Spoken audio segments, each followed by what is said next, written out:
Chose promise, chose due, donc cette semaine, la vidéo, c'est la petite compile que j'ai fait en avril 2023 sur TikTok. Vous allez donc avoir 30 vidéos, une vidéo par jour que j'avais fait en avril. Vous allez voir, on est comme au restaurant, je vous ai fait les choses bien, tout à volonté, ça va être top. Donc n'hésitez pas à regarder, ça va être un contenu un peu long, un peu cool. Posez-vous avec un peu de popcorn et puis amusez-vous. Et donc c'est parti pour la compile TikTok, let's go! Oh la vache Jonathan, t'as pas plus ringard comme intro toi?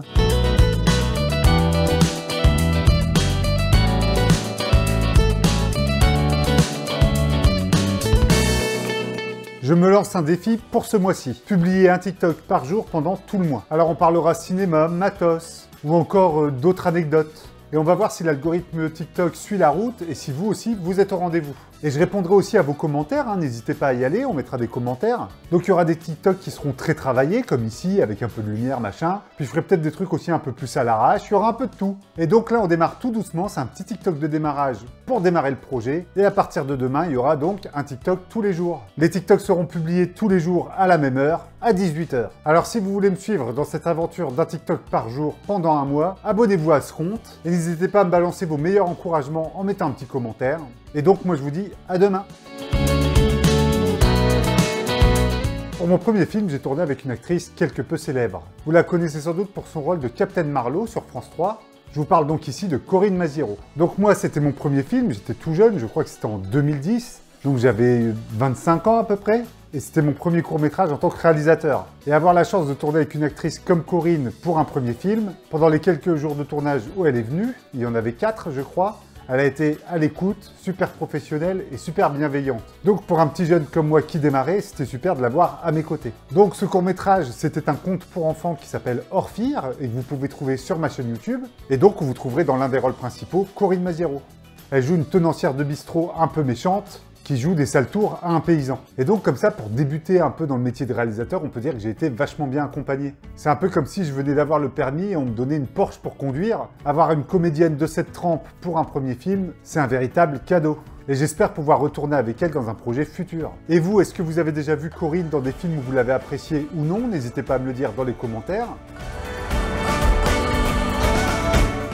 Quel est votre film préféré? Pour ma part, c'est un film avec Jake Gyllenhaal qui n'est pas forcément son film le plus connu. Et ce film, il s'intitule Ciel d'octobre. Le film est réalisé par Joe Johnston. Ça nous raconte comme ça l'histoire d'un adolescent qui s'appelle Homer, qui vit dans une petite ville minière aux États-Unis et dont le rêve est de travailler à la NASA et de construire des fusées. Alors il faut savoir que c'est tiré d'une histoire vraie et on va suivre comme ça le parcours d'Homer et de ses petits camarades qui vont construire des fusées et qui vont devenir un peu comme ça l'événement du village où ils habitent. Donc c'est un film tendre, très émouvant et très prenant. On a un super casting avec Jake Gyllenhaal très jeune qui joue déjà vachement bien. Le personnage du père ou encore de la prof, eux aussi sont extraordinaires. Et toute la bande de gamins comme ça qui entourent Jake Gyllenhaal sont aussi extraordinaires. Et la musique du film est aussi incroyable. On est sur un film américain avec une photo assez réaliste, mais qui est quand même très belle et très classe. C'est un film sur les rêves, sur l'amitié et sur le fait qu'il ne faut jamais rien lâcher. En fait, c'est un film, quand vous le voyez, donne juste envie de créer des trucs et de se lancer dans ses projets. Et vous, n'hésitez pas à me dire dans les commentaires quel est votre film préféré. Bref, si vous n'avez pas vu ce film, moi je vous le conseille, foncez.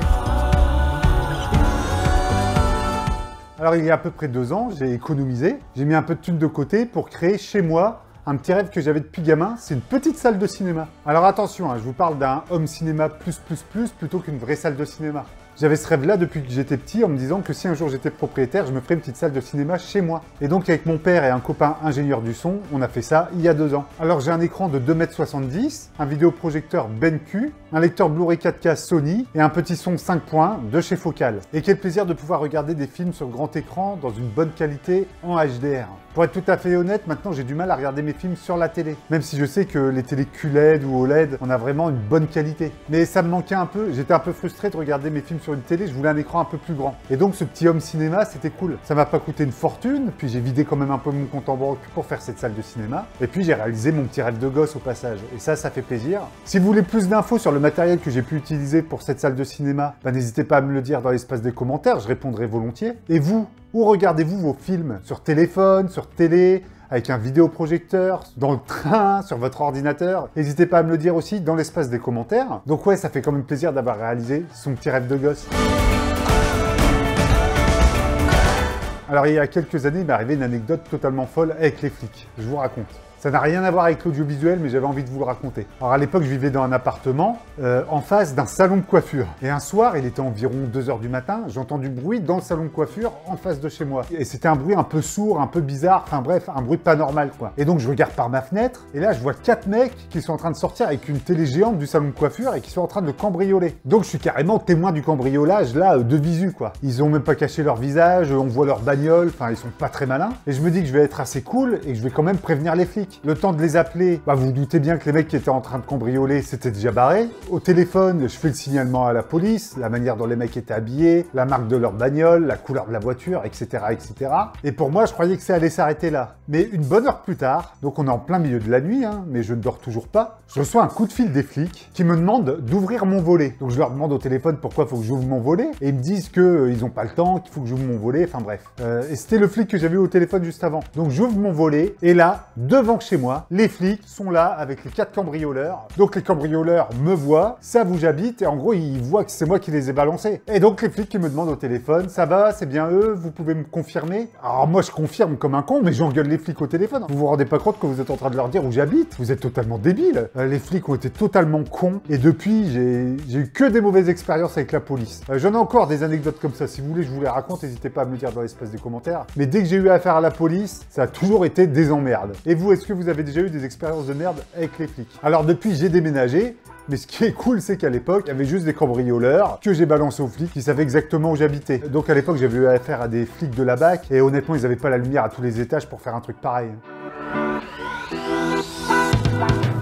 Alors il n'y a pas longtemps, je suis retombé sur une VHS chez mes parents où il y avait le premier court-métrage que j'ai monté numériquement et que j'ai tourné avec ma première caméra. Et c'est un court-métrage que j'avais fait avec mes copains et je voulais vous en parler. Et surtout, vous parler de la caméra que j'ai utilisée pour ce court-métrage à l'époque. On a tous eu une première caméra pour commencer les tournages. Et moi, je trouvais ça rigolo aujourd'hui de vous parler de la première caméra que j'ai eue. Alors, il s'agissait d'une petite caméra que j'avais achetée à Conforama et qui m'a donné envie de faire des films. Alors si je me souviens bien, c'était la Sony Handycam 8. Donc on tournait sur des cassettes H8 à l'époque, et il fallait numériser la cassette avec un câble Firewire, et j'ai tourné mes premiers courts-métrages comme ça. Alors j'avais une tête d'ado comme c'est pas permis, avec des boutons partout, et c'est comme ça que je commençais. Mais c'est grâce à cette petite caméra que j'ai réussi à passer des entretiens pour entrer dans mon université option audiovisuelle. Donc c'est comme ça que j'ai réussi à faire mes études, en faisant des petits courts-métrages comme ça avec mes potes, pour pouvoir avoir du matériel à montrer lors de l'entretien pour l'université. Parce que ouais, ça avait beau être l'université publique, comme c'était un cursus très particulier d'audiovisuel, il y avait un entretien d'entrée. Donc comme quoi, il faut pas forcément beaucoup de matos pour commencer. Et ça me manque un peu cette époque où j'avais pas grand-chose pour faire des films. Maintenant, on est obligé de sortir la grande artillerie, hein. Tout le monde a des réflexes, tout le monde a des caméras, tout le monde a des téléphones qui tournent en 4K. Mais le côté système D bidouille de l'époque me manque un peu. Et je sais pas, des fois je me dis que ce serait bien de refaire des films comme à l'époque, avec juste une caméra, 2-3 copains, et puis c'est parti. Et vous, avec quoi vous avez commencé à prendre des photos ou à filmer? N'hésitez pas à me le dire dans l'espace des commentaires. Alors on tournait encore sur cassette, c'est un western totalement dégueulasse que j'ai tourné dans le garage de mes parents. J'avais construit moi-même le bar avec des restes d'un morceau de bureau. J'avais récupéré des vieilles fringues à ma famille pour faire des costumes de cow-boy. Enfin bref, c'était n'importe quoi. Alors c'était n'importe quoi, ouais, mais qu'est-ce qu'on se marrait.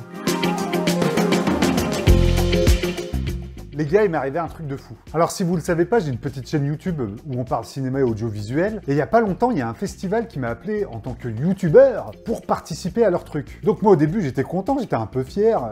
Donc le gars m'appelle et il me dit qu'en fait, le truc c'est vachement loin, que je devrais venir à mes frais, avec mon propre matériel, mais que ça me fera de la pub. Alors attention, hein, je vous parle pas ici de la Japan Expo ou d'une grosse convention comme ça, hein, où effectivement ça peut peut-être faire un peu de visibilité. Là, je vous parle vraiment d'un petit truc dans ma région. Et en fait, le gars, il voulait que je fasse bénévolement un atelier pour les gamins pour leur apprendre le cinéma. Donc je vois pas en quoi ça m'aurait fait de la pub et je vois pas ce que j'avais à gagner. Tout ça à mes frais sans être payé. Je devais payer le déplacement, la bouffe, mon matos. Ils payaient pas l'assurance. Enfin bref, les mecs ils filaient 0 €. Bah j'ai refusé.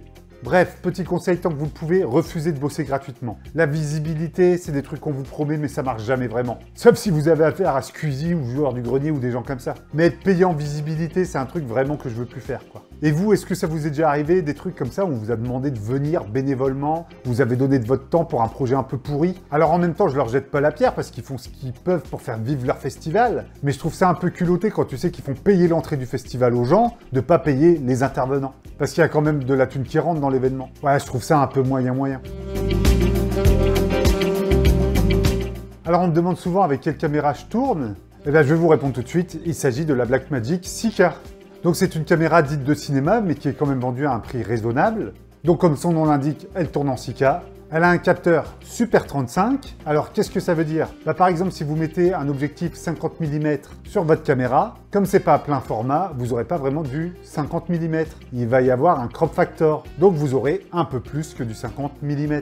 Donc, la caméra peut tourner en log ou en vidéo. Elle tourne aussi en Blackmagic RAW. Elle a une batterie qui est totalement catastrophique, qui tient pas longtemps. Donc c'est pour ça que moi je l'ai équipée avec des batteries Veloc. Mais pour mon utilité, du corporate, du YouTube, des films pour des clients, des interviews, ce genre de choses, eh bien moi je trouve qu'elle fait très bien le travail. Elle fait maintenant partie de mon setup depuis 2 ans et j'en suis très satisfait. Elle a des menus super intuitifs et elle a un double ISO natif qui se situe à 400 et 3200 ISO. Et si vous avez des questions sur mon setup ou sur ma caméra, n'hésitez pas à le dire dans les commentaires.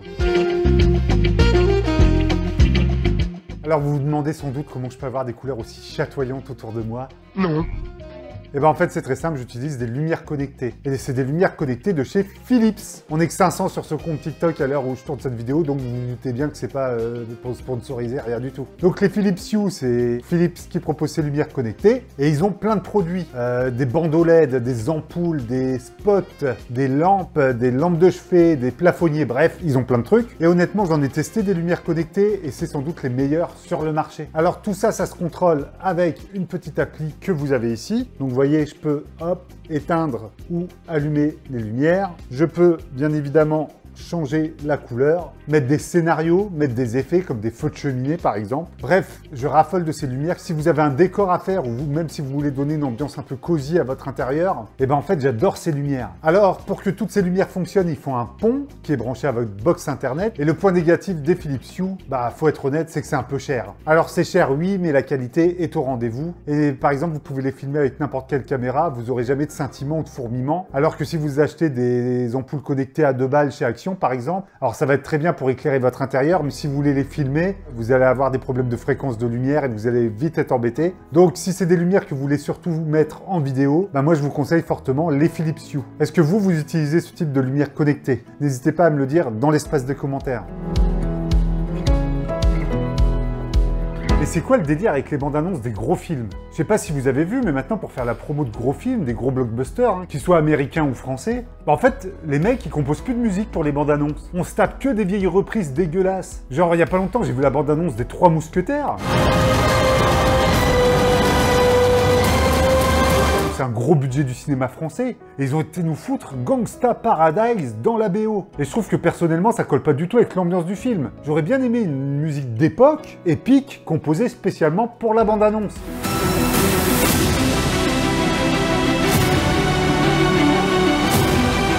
Alors ça veut pas dire que les films derrière sont dégueulasses, mais la vache, les studios ils se prennent vraiment plus la tête pour faire des bandes annonces originales et un peu rigolotes. Ça me manque l'époque où les bandes annonces elles étaient même tournées exprès pour la promo du film.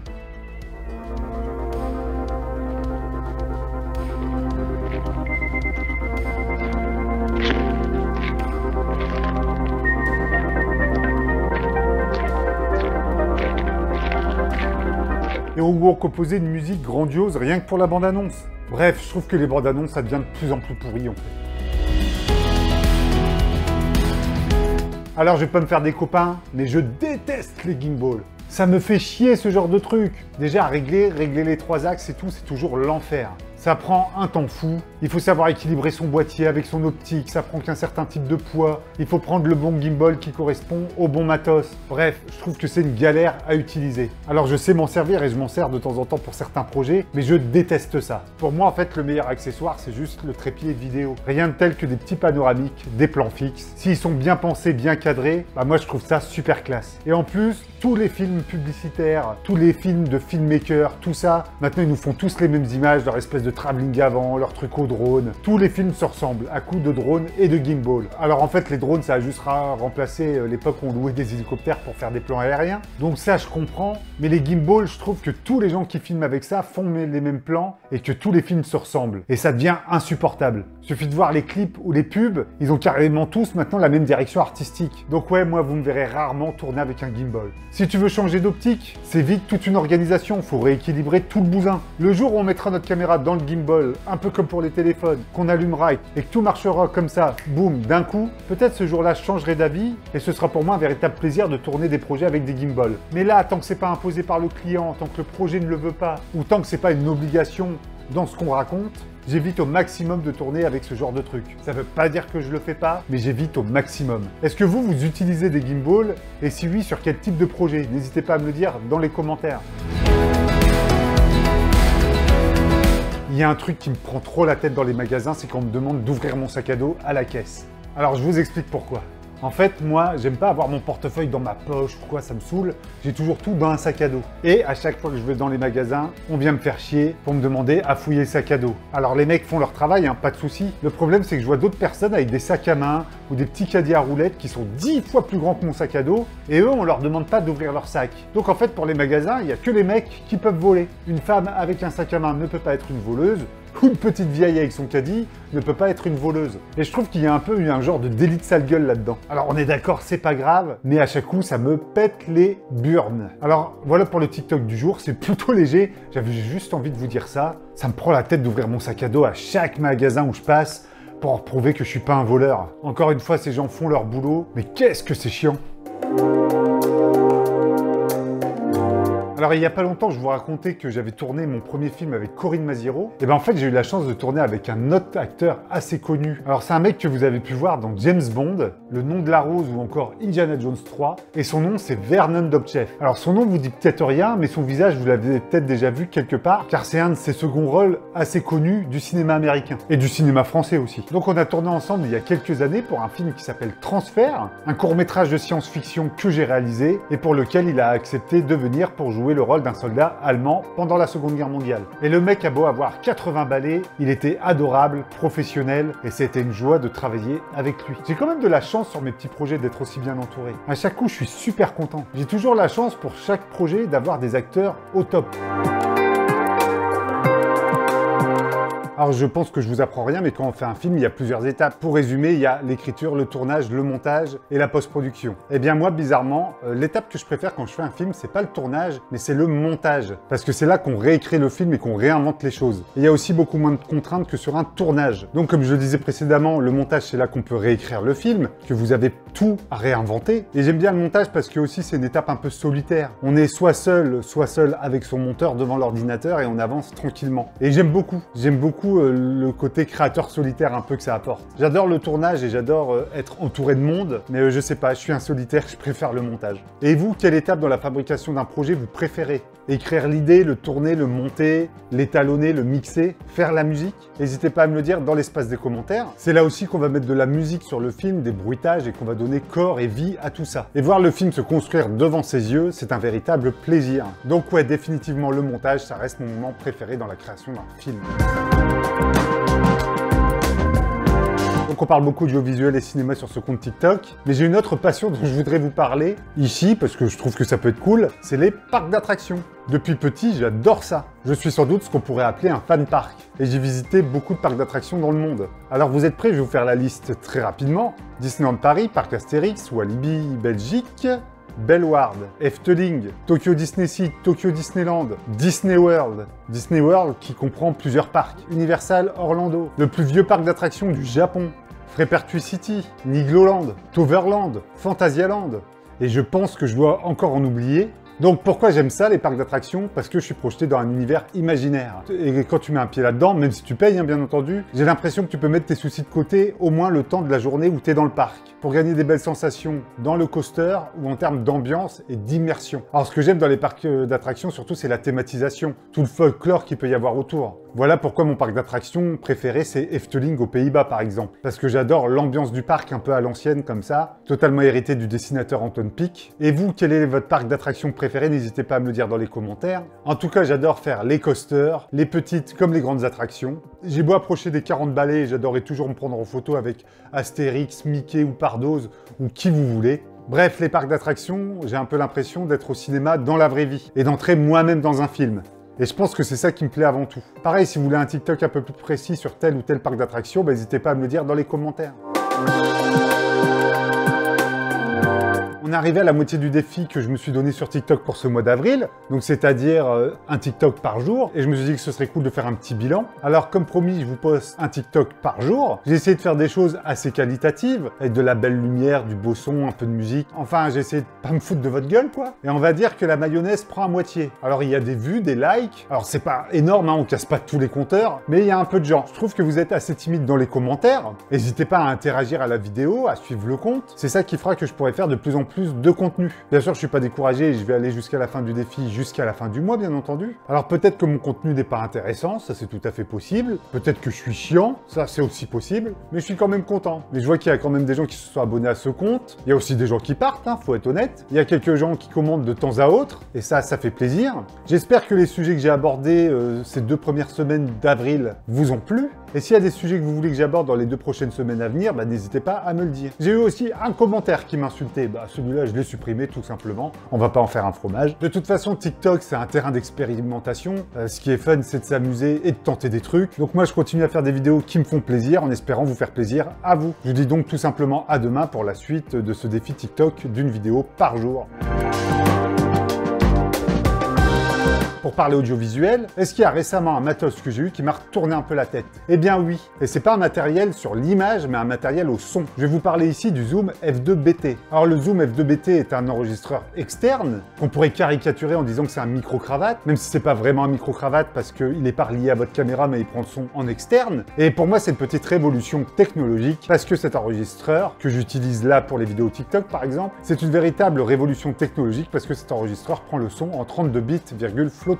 Pour caricaturer grossièrement, le 32 bits virgule flottante, c'est quoi? Il prend un spectre de son beaucoup plus large et vous n'avez pas à régler votre micro lors des tournages. Vous avez qu'à allumer le micro, enregistrer et c'est parti. Et je peux vous dire que quand vous faites du TikTok ou du YouTube comme c'est ici le cas, juste mettre le micro cravate, enregistrer et être à peu près sûr qu'on va avoir un son propre, ça vous sauve la vie. Ça vous sauve aussi la vie quand vous faites des interviews institutionnelles par exemple, ou du documentaire. Par contre, son prix n'est pas donné, je crois qu'on est entre 200 et 300 €. On peut lancer l'enregistrement avec le téléphone et l'application qui va avec, mais honnêtement, je trouve que ça vaut son prix parce que c'est un gain de temps phénoménal de plus régler ses gains au niveau de la caméra et du micro lorsqu'on fait une interview par exemple. Et ça faisait longtemps qu'une révolution technologique dans l'audiovisuel m'avait pas mis une petite claque. Et c'est le cas avec ce micro-cravate Zoom F2BT.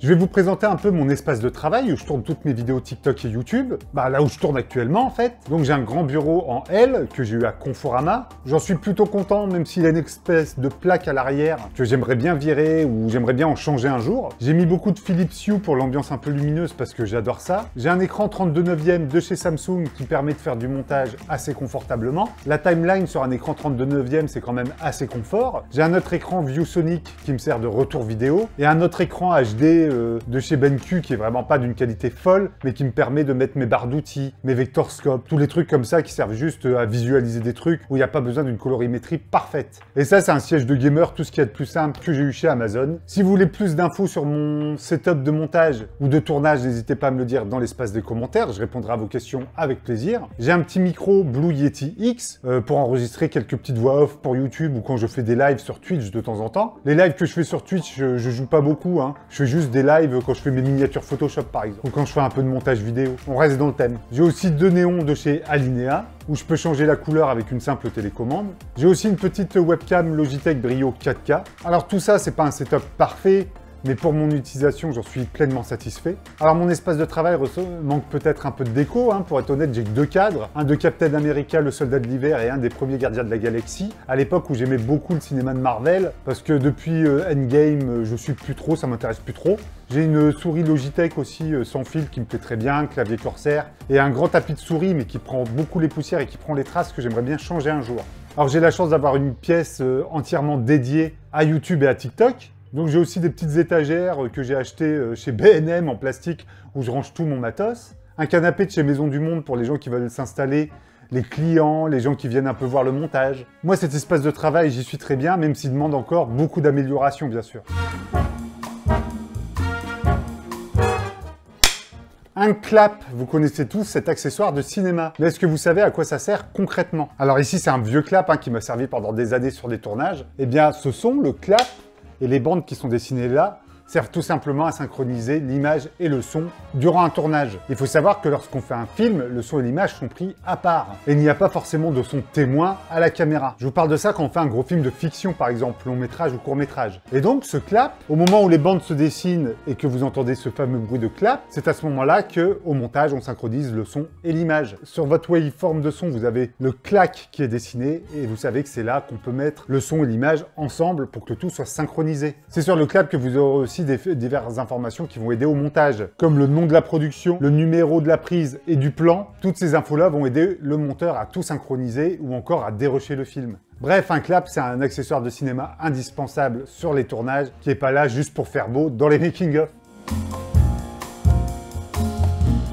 Il y a plusieurs années, j'ai réalisé une web-série qui est passée à la télé. Cette web-série s'appelait Devil Slayer et elle est passée sur la chaîne No Life. Alors No Life, c'est la chaîne où on a vu naître le Hard Corner, le Visiteur du Futur ou encore la web-série Noob.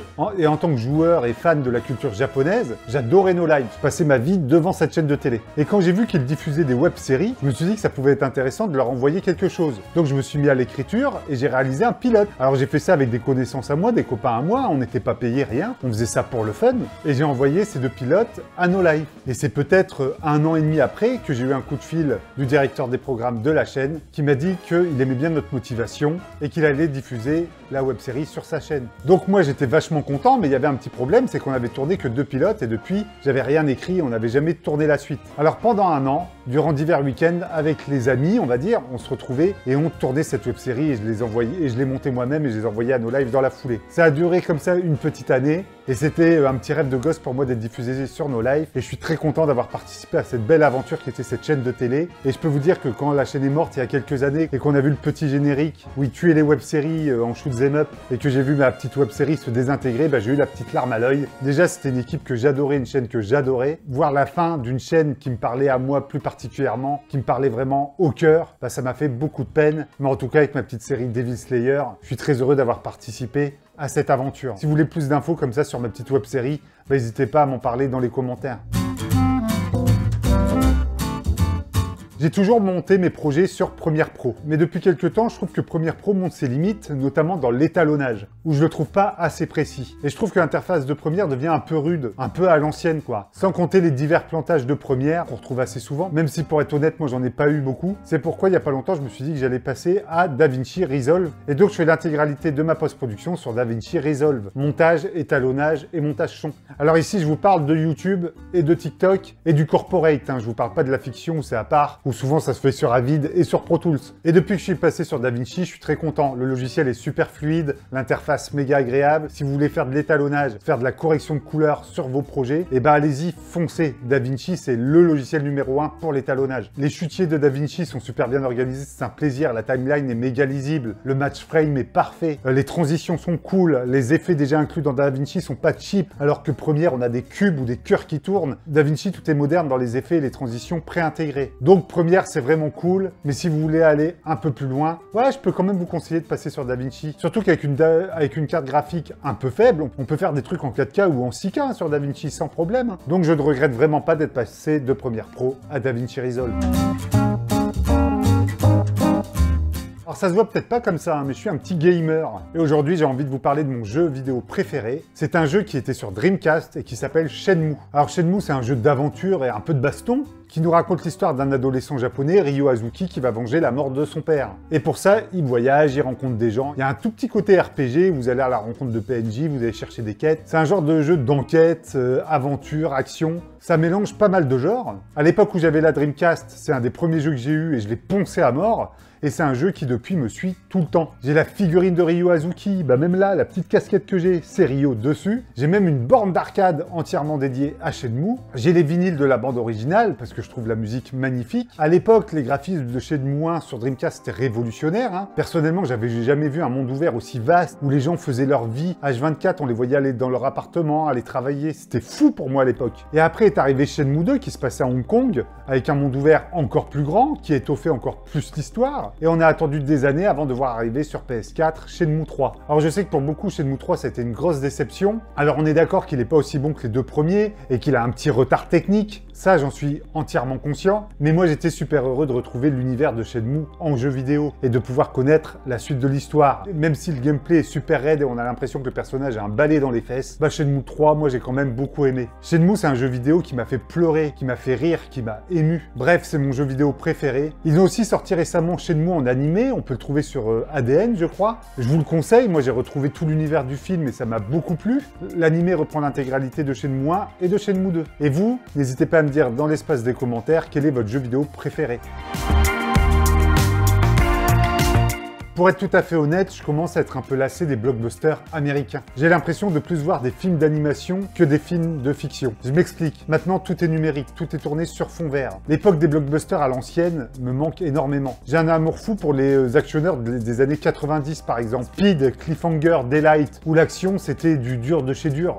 Des maquettes, des vraies explosions. Si on va chez Star Wars ou chez Marvel, j'ai l'impression de voir des bouillies numériques constamment. J'ai plus l'impression d'être devant des bouillies numériques que devant des vrais films de cinéma. Alors il y a encore des films qui sortent du lot, je trouve, comme les John Wick, qui pour moi sont de très bons actionneurs. Il y a de la baston en dur et rien que pour ça, moi j'adore. Mais globalement, les grosses sorties de films américains me déçoivent de plus en plus. J'ai l'impression de voir une uniformisation des gros films américains. Peu importe les studios, peu importe les films, j'ai l'impression que tous les films se ressemblent. Qu'on a encore une fois des bouillies numériques et que ça devient limite indigeste. Ça me manque l'époque où on concevait des maquettes, des vraies explosions. Surtout que le numérique, souvent, ça vieillit mal. Qu'est-ce que vous voulez, je deviens peut-être un vieux con. Est-ce que vous vous rappelez du premier film que vous avez vu au cinéma? Eh bien moi oui. Et le premier film que j'ai vu au cinéma, c'était Hook de Steven Spielberg. Alors si je me trompe pas, le titre complet du film, c'est Hook ou la revanche du Capitaine Crochet. Alors je vais pas vous faire l'offense de vous décrire Hook, vous connaissez sans doute tous ce film, mais je vais vous parler de mon expérience au cinéma. Alors c'était dans une petite ville du nord de la France, et dans la ville où j'allais au cinéma, moi en fait, il n'y avait pas de cinéma. C'était la salle communale de la ville, ce qu'ils appelaient le centre culturel, qui était transformé en salle de cinéma. Alors les sièges étaient pas confortables, la projection était pas belle et le son était pas propre. Mais on payait 10 francs à l'époque. Ouah, le vieux con qui parle en francs ici. Et je me souviens encore de cette sensation de découvrir une histoire sur grand écran avec des grandes images. Puis en plus, pour un premier film, aller voir Hook, j'ai été bien servi en termes de mise en scène, de lumière, de musique. Moi, Hook, c'est encore un film que j'aime beaucoup. Donc j'ai encore cette sensation comme ça de vibrer pendant toute la durée du film. Et quand je suis sorti de là, je me suis vite rendu compte que c'était un des trucs que je voulais faire de ma vie. Travailler dans l'image, parler de cinéma, enfin bref. Je savais que le cinéma, ça allait me suivre pendant toute ma vie. Et j'ai encore, de temps en temps, quand je vais au cinéma et que je vois un film incroyable, j'ai encore cette sensation et ces frissons que j'ai pu avoir gamin devant Hook, dans ma petite salle, du nord de la France. Et vous, c'est quoi le premier film que vous avez vu au cinéma? N'hésitez pas à me le dire dans les commentaires. Et si je vous disais qu'en France, on avait eu un des meilleurs films de science-fiction de tous les temps? Alors ce film date de 1982, c'est un long métrage d'animation et il s'appelle Les Maîtres du Temps. Alors moi j'ai connu ce film parce que mes parents petits m'avaient acheté la VHS, donc le film est réalisé par René Laloux, mais tout ce qui est design du film, notamment les personnages ou les vaisseaux, ça a été conçu par Jean Giraud, qu'on connaît mieux sous le nom de Moebius. Alors Moebius, c'est un illustrateur français que le monde entier nous arrachait. Il a notamment bossé dans le magazine Métal Hurlant, mais c'est lui aussi qui a bossé avec Jodorowsky pour son projet de l'adaptation de Dune, par exemple. Et donc, Les Maîtres du Temps, c'est un film d'1h20, 1h19 précisément, qui nous raconte l'histoire d'un groupe qui part à la recherche d'un gamin perdu sur une planète. Et je vais pas trop vous spoiler, parce qu'au final, le récit est assez court et assez simple, mais il y a plein de mysticisme, de beauté et de voyages intergalactiques, si on puisse dire. Alors par contre, c'est de la SF un peu sombre et un peu noire, et vous avez intérêt d'être bien accroché pour le twist à la fin du film, parce qu'entre nous, il est pas très gai. Et il y avait un truc qui m'avait marqué gamin, c'est la musique du film, qui est incroyable.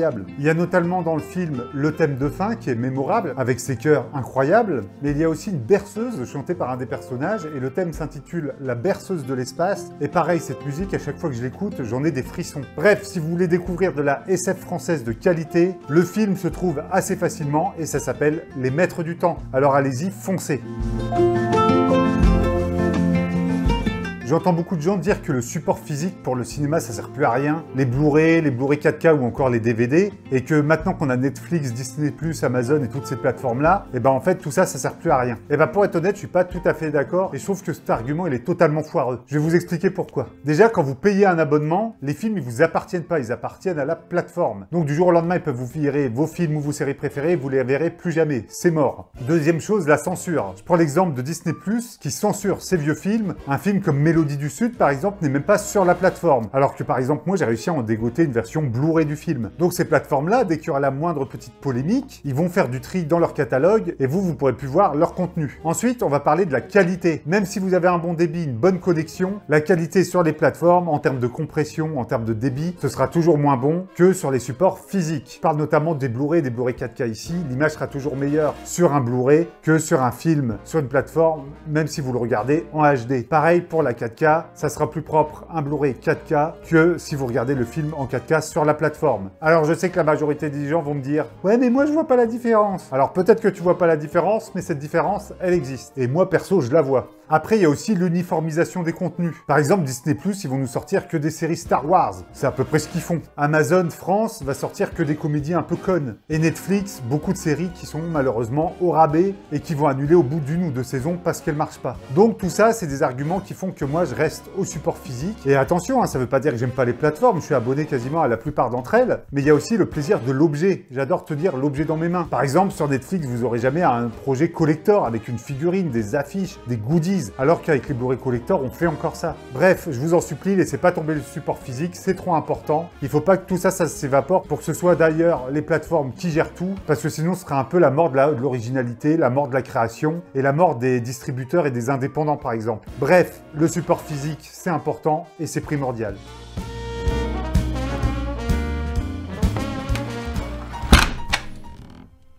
Maintenant, j'ai faim. Très bien, mais là je vais te m'étonner une caille au chou, tu m'en diras des nouvelles.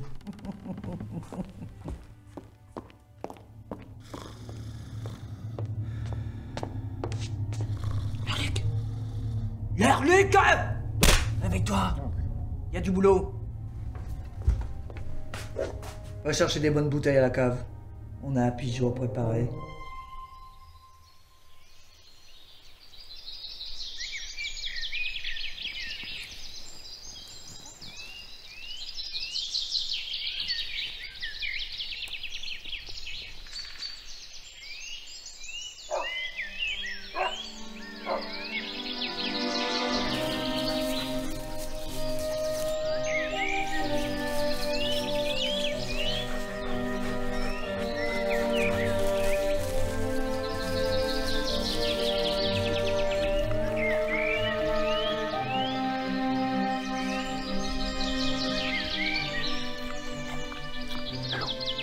De l'eau. Animaux, plantes, arbres, Orphire y croyait plus que tout.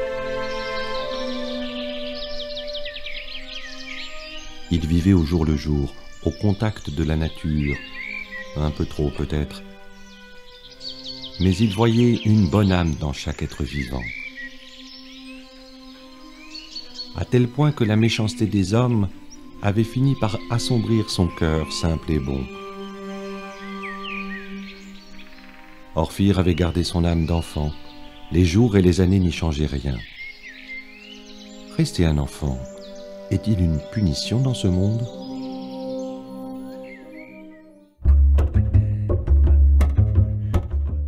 Je vous en supplie, arrêtez de me dire dans les commentaires que la 4K, ça sert à rien. Quand on est un spectateur entre guillemets lambda, je comprends que la 4K peut être inutile, mais en tant que professionnel, la 4K c'est indispensable. Je vais vous donner seulement 2 exemples, et il en existe encore des tonnes pourquoi la 4K c'est indispensable. Par exemple, quand vous faites du montage, ça permet de recadrer sans perdre en qualité si vous faites un export HD. Bah ouais, dans de la HD, vous avez 4 fois de la 4K, d'où le nom 4K, et vous pouvez recadrer sans perdre en qualité. Et ça, pour un monteur, ça peut lui sauver la vie sur certains projets, donc c'est indispensable. Deuxième exemple en quoi tourner en 4K c'est utile, les effets spéciaux. Enlever un fond vert sur un rush en 4K, ça sera toujours plus simple qu'enlever un fond vert sur un rush en HD. Bah ouais, il y a plus de définition, il y a plus de pixels. Pour enlever le vert dans les cheveux, par exemple, ça sera beaucoup plus simple.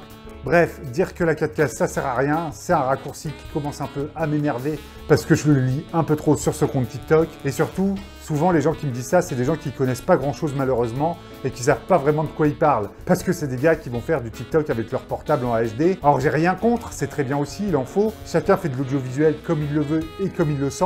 Faire de l'audiovisuel dans son coin avec son portable, ça n'a rien à voir avec une équipe, une production et tout ce qui va avec. Alors ouais, honnêtement, la 4K c'est utile et dire l'inverse, bah c'est un peu con en fait. J'ai fait des études d'art plastique, aussi bien au niveau du bac qu'après. J'ai fait une licence d'art plastique, donc je faisais du dessin, de la peinture et tout ce qui va avec.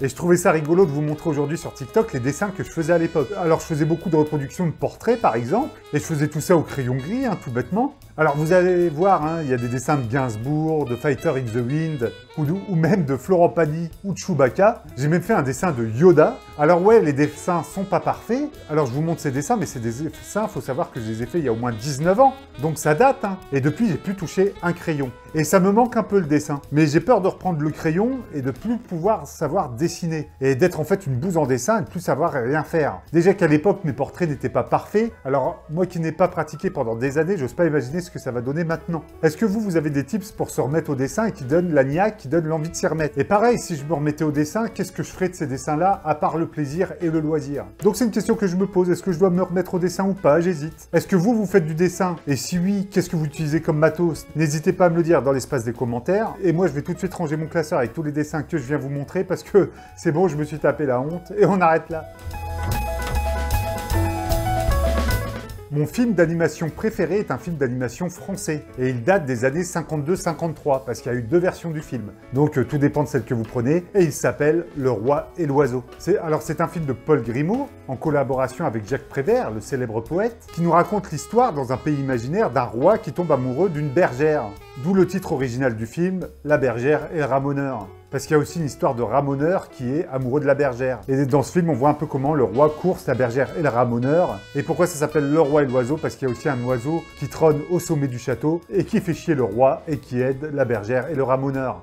Alors c'est un film plein de poésie avec une musique très tendre, des couleurs très belles. Et c'est un fait très connu, mais c'est surtout un des films qui a inspiré les studios Ghibli pour les films à venir. Alors il y a quelques années, ils ont sorti un magnifique coffret du Roi et l'Oiseau en Blu-ray, avec la bande originale, une magnifique édition Blu-ray, l'affiche du film, en édition limitée. Cette émission doit être limitée à 7000 ou 5000 exemplaires, je crois, et j'ai eu la chance d'acquérir une de ces éditions à l'époque. Alors j'ai jeté un œil un peu sur Vinted ou sur eBay pour voir le prix à laquelle était cette édition maintenant, mais c'est juste affolant. Je savais pas qu'une édition Blu-ray pouvait atteindre ce prix. Alors la mienne est encore en parfait état, mais pour être honnête, je la vendrai pour rien au monde. Donc Le Roi et l'Oiseau, c'est une histoire très tendre, très douce, très belle. Le film est assez court en plus, il se regarde tout seul. Il l'avait ressorti au cinéma il y a quelques années, j'ai eu la chance de le voir en salle. Moi qui l'avais découvert en VHS tout petit, et j'étais comme un gosse en salle, j'avais les yeux grands comme ça, totalement ébloui et ébahi par ce que j'étais en train de voir. Le film avait beau dater de 52, sur un écran de cinéma, il était toujours aussi beau. Bref, si vous l'avez jamais vu, Le Roi et l'Oiseau, foncez. Voilà, j'espère que cette compile vous a plu. Vous voyez, je vous ai pas menti, c'était pas très différent de ce que je fais sur YouTube, c'était juste plus court, plus concis et un peu plus ludique, un peu moins sérieux que ce qu'on fait ici. Ici on met des costards cravates, on est sérieux, on fait du cinéma, monsieur, on est sur YouTube. Et donc sur TikTok, j'essaye d'être un peu plus léger. J'espère que cette vidéo vous a plu. Si c'est le cas, n'hésitez pas de mettre un pouce, de vous abonner, de mettre la cloche, de partager la vidéo, c'est le meilleur moyen d'aider la chaîne et de l'aider à progresser. Je ne sais pas quand il y aura une prochaine vidéo sur cette chaîne. Il y a des petits trucs en ce moment qui m'arrivent dans ma vie qui font que je peux pas forcément faire des vidéos comme je veux, mais je reviens très vite. Et d'ici là, allez bien vous faire en filmer. Allez, ciao!